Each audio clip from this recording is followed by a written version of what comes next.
لو لسه ما تعرفش ان في بنود خطيره في عقود الوحدات العقاريه، تابعنا لغايه الاخر. اول بند تغيير المواصفات. ده خطير ليه؟ لان المطور يقدر يغير لك كل اللي اتفق معاه عليك من غير ما يرجع لك. المفروض يبقى موجود في العقد ان اي تغيير يقوم بيه المطور لازم ياخد منك موافقه كتابيه. البند الثاني بند الغرامات. في اوقات البند ده بيتشال او بيتبدل بسحب الوحده. الصح بتاعه ان انت لازم يبقى فيه غرامات بارقام محدده على المطور وعلى المستثمر، والمستثمر كمان. يعني ما تاخدش ان لو خدت وحده مش على الغرامات على المستثمر دوت يبقى بالنسبه لك حلو. بالعكس، الكومباوند هيبوظ. فلازم يبقى فيه غرامات موجوده على المطور وعلى المستثمر. بند الفسخ.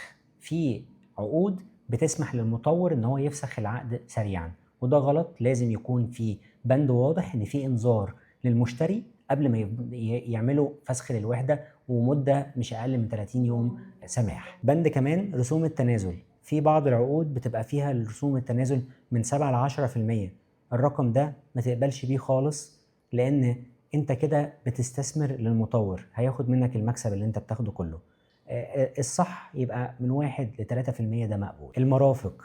بند المرافق ده مهم جدا، ما يتسابش عايم في العقد.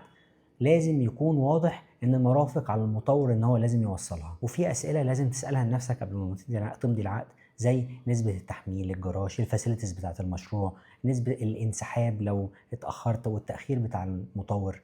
ما تنساش تعملوا فولو او سبسكرايب عشان تتابع معانا كل جديد.